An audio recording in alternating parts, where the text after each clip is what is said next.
Bismillah ar-Rahman ar-Rahim, alhamdulillah, wa salatu salam ala Rasulullah. We continue reading from Imam Al-Ghazali's Kitab Sharh Ajab al-Qalb, The Marvels of the Heart. This is book 21 of Ihya al-Din, the revival of the religious sciences, of the Islamic sciences, translated by Walter James Skibby. During the last session, we have read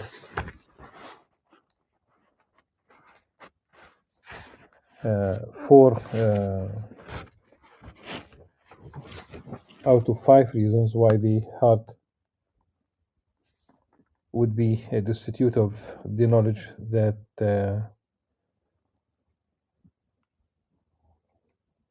these are the 5 reasons, and we have read 4 of them why the heart is prevented from attaining that kind of knowledge.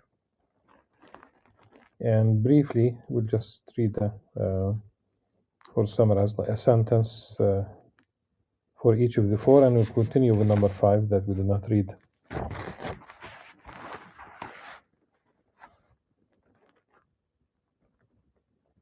The first reason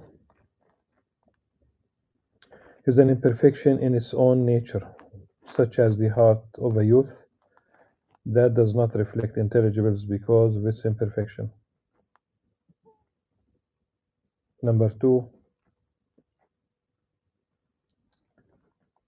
the second reason is because of dullness that is a result of acts of disobedience and the filth spiritual. Of course, sometimes even physical, but here we talk about spiritual. The filth from many lusts that are heaped upon the face of the heart. For these prevent the purity and cleanness of heart. The third reason is that the heart may be turned away from the direction of reality which is sought. So the heart might be simply tending to other things. Number 4, the fourth reason is the veil.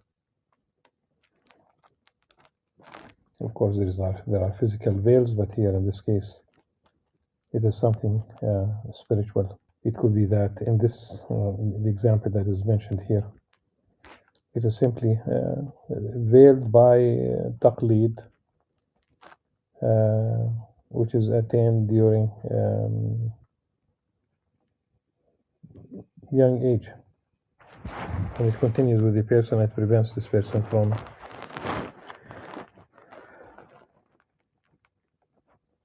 truly attaining truth, understanding reality as is. Number 5, which we did not read during the last session.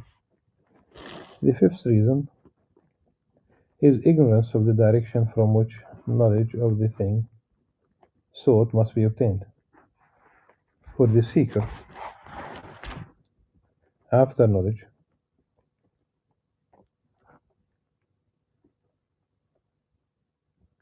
cannot obtain knowledge of that which is unknown except by recalling the knowledge that is related to what he desires, so that when he recalls it and arranges it within himself in a specific order, to which the learned give the name of process of deduction, طريق الاعتبار. He will then have found the direction of the thing sought, and its true nature will be clearly revealed to his heart. For the things that are not instinctive, which one desires to know, cannot be caught save the net of acquired knowledge. Indeed, no item of knowledge is acquired except from 2 preceding items of knowledge that are related and combined in a special way. And from their combination, a 3rd item of knowledge is gained. Here it says item. I think it does, in Arabic, it's really, you talk about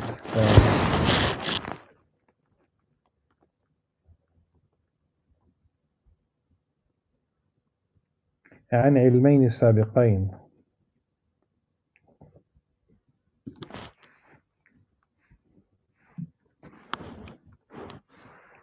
It could also be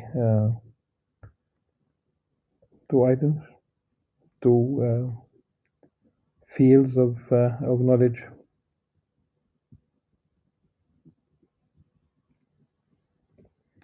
Two sciences, two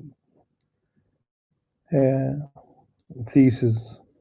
Then Imam Ghazali gives examples from breathing. So originally it's about knowledge, more than one field of science, more than one field of knowledge, more than one field of specialization. So in breathing you need two. And he continues by saying, this is like the result of the union of a stallion and a mare, al-fahl wal-untha. Here even as he who wishes to produce a mare cannot do so from donkey, cow, nor man. Really in Arabic it's himar wa ba'ir wa insan, donkey, a she camel. There is no mention of the cow here. You can get a mule from if a donkey and a horse breed, you'll get a mule. And a mule, that's it. They do not continue this line.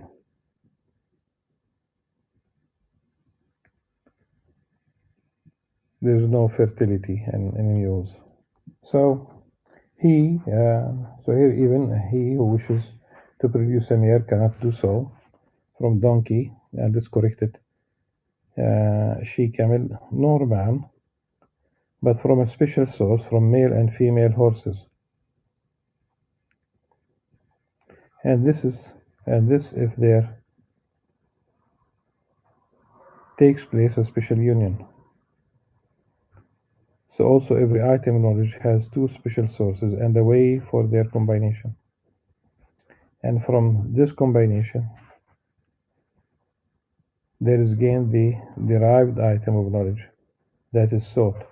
Ignorance of these sources and of the inner aspect of combining them and what prevents understanding. An example of this already mentioned is the ignorance of the direction in which the object is.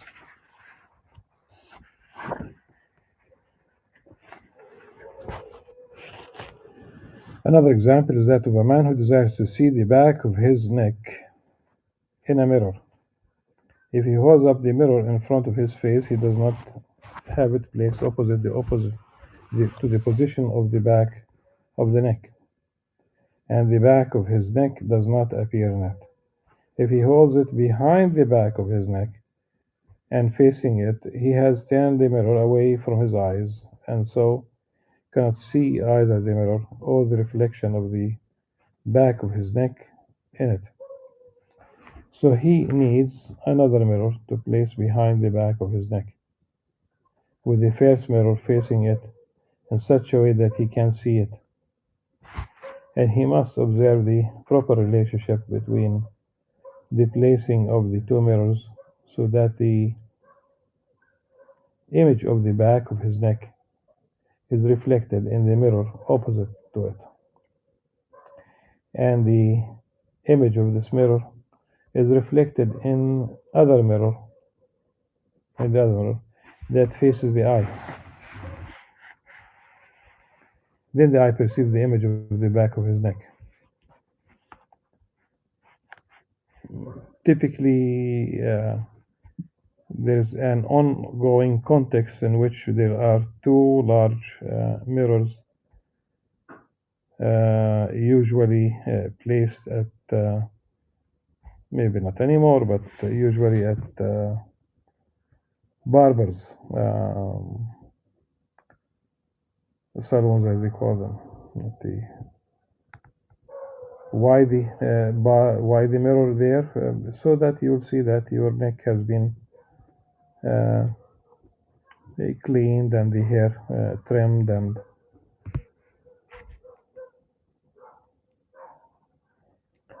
Now, from this example, Imam Ghazali moves to what is really the why this image, why this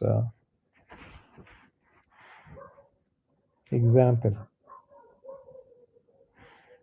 So, in the hunt for knowledge, there are strange ways in which there are devious turnings and oblique shiftings, stranger than those we have mentioned concerning the mirror. And rare indeed upon the face of the earth is he who is guided to the way of clearly seeing through those devious ways. These are the reasons that prevent the heart from coming to know the real nature of things. Otherwise, every heart is innately able to come to know realities, for it is lordly and noble thing, differing from other substances in the world by this special property and noble quality. And here, Imam Ghazali invokes a verse from the Quran. He says, "To it is the reference in the statement of God, Azza wa Jal. Indeed, we offered the trust to the heavens and the earth and the mountains, but they declined to bear it. But man undertook to bear it."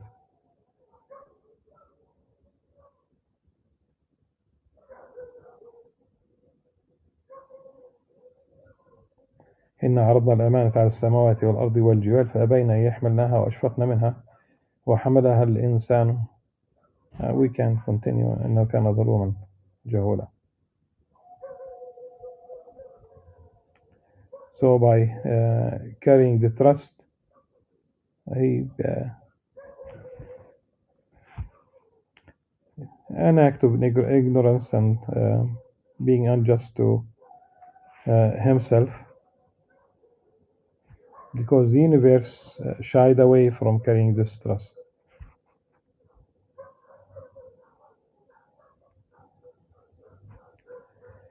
But the human being, Imam Ghazali says, is capable of carrying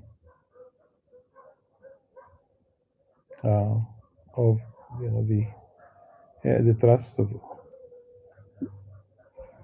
He says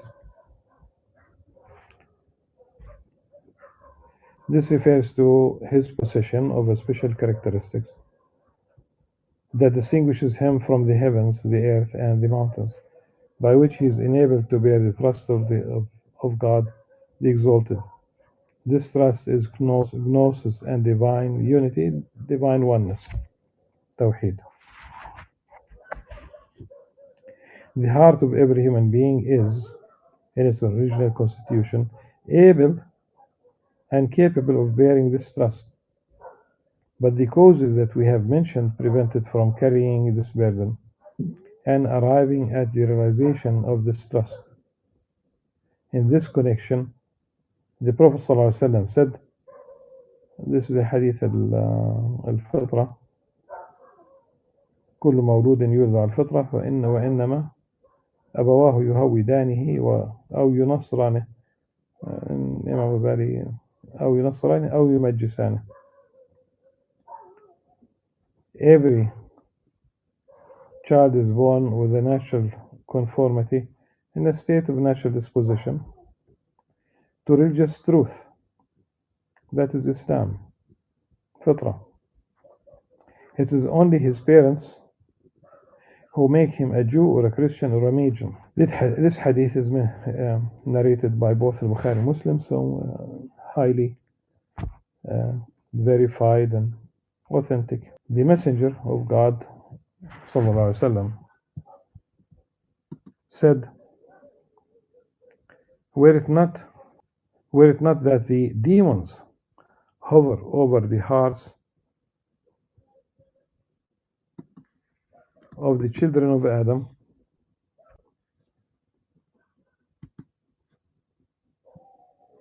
they would turn their eyes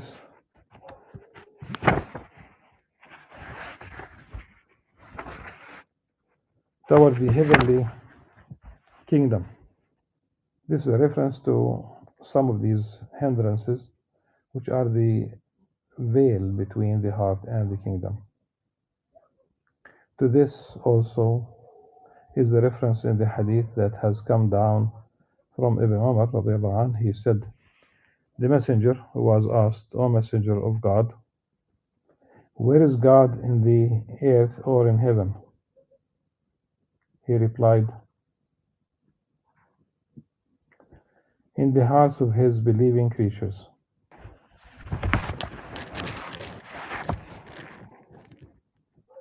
Within the same context, there is also a narration, Hadith Qudsi, that God the Exalted said, my earth cannot contain me, neither my heaven, but the tender and calm heart of my servant can contain me. These two traditions, the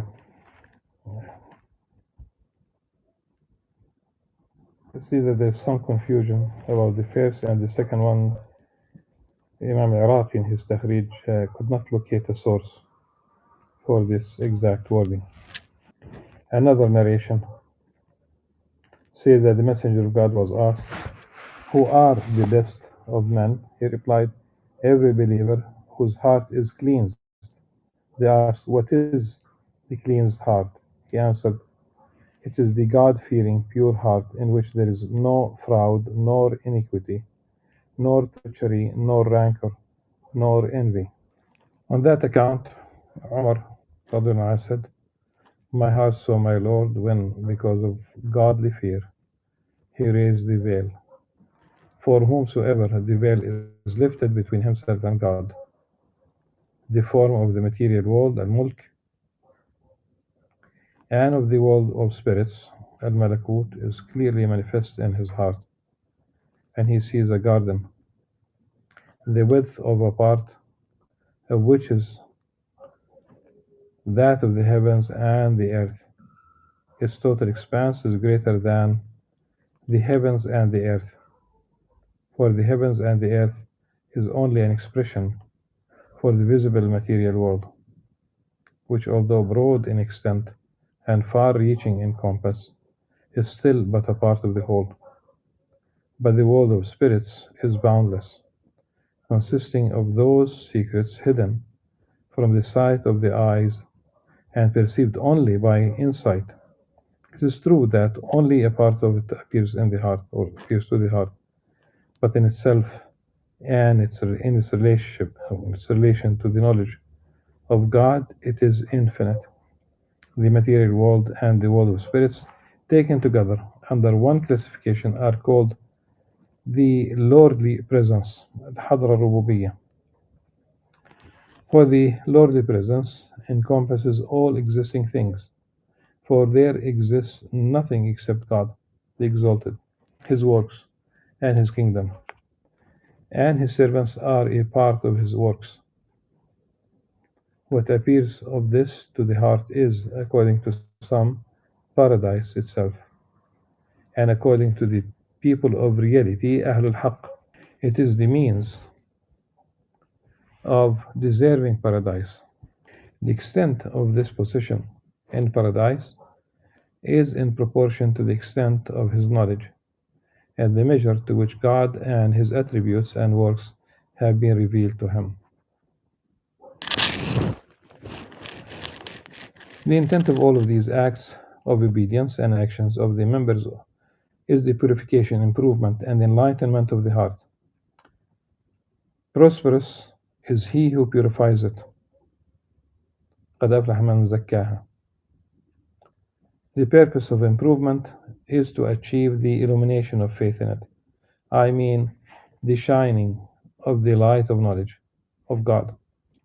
That is the point in the statement of the Exalted. Whomsoever God wants to guide, He expands his breast to accept Islam. And in his statement, so is one whose breast God has expanded to accept Islam, and he is upon light from his Lord, like one whose heart rejects it.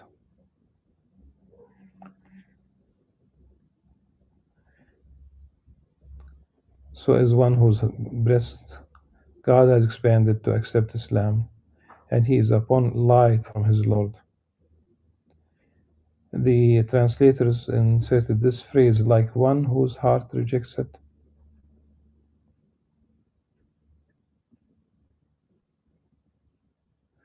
Uh, the the idea.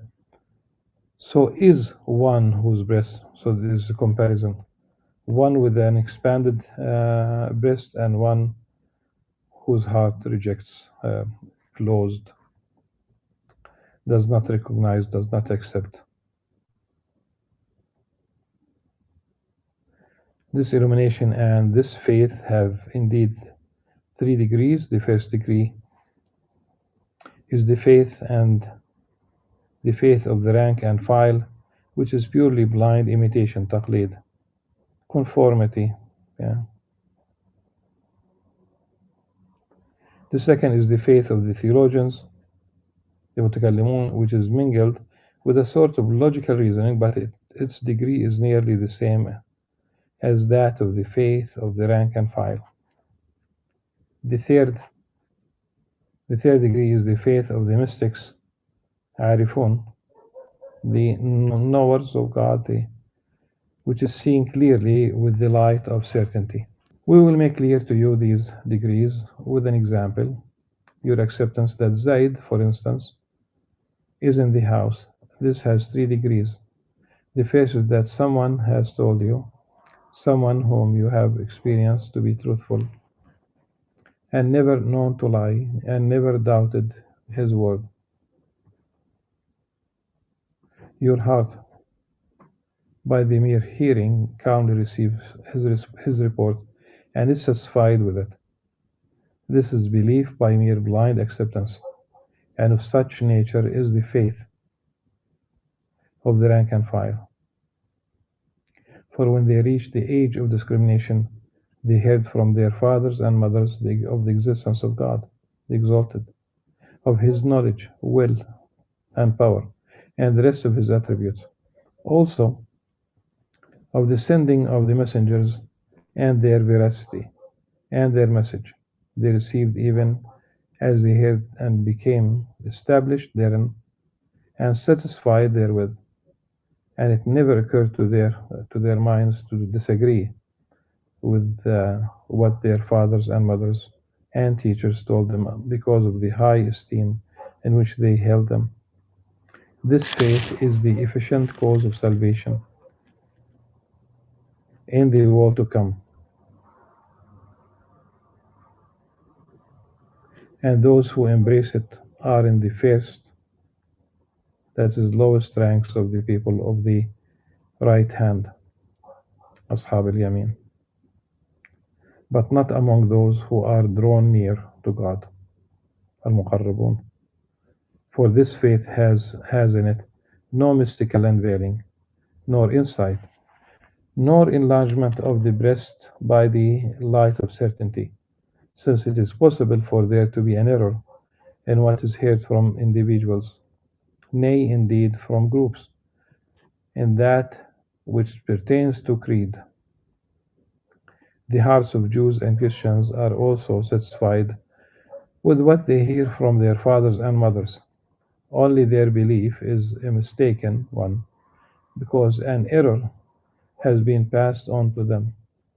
Muslims believe the truth, not because they have studied it, but because the word of truth has been passed on to them. The second degree of belief is that you hear the words and voice of Zaid from within the house, but from behind a wall. And you deduce from this the fact that his being in the house. Then your belief, your acceptance as uh, as true, and your certainty that he is in the house are stronger than your belief through, through hearsay alone. For if you are told he is in the house and then hear his voice, you become more certain of it, for the voice indicates shape and form to him who hears it, on condition of seeing the form. So his heart judges this to be the voice of that person. This is belief mingled with proof. It is also possible for error to follow because one voice might resemble another. Also, pretense is possible by means of imitating the voice. This might not occur to the mind of the hearer, for he had no thought of any such accusation, or that anyone that had a purpose in such deception and limitation. The third degree of belief is to enter the house and look at him at Zaid with your own eyes and see it, or see him. This is real experiential knowledge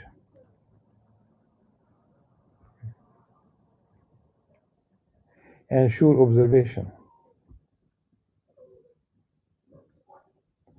It is like the knowledge of those who are drawn near to God and of the veracious, the Siddiqun, for their belief is based on eyewitness account.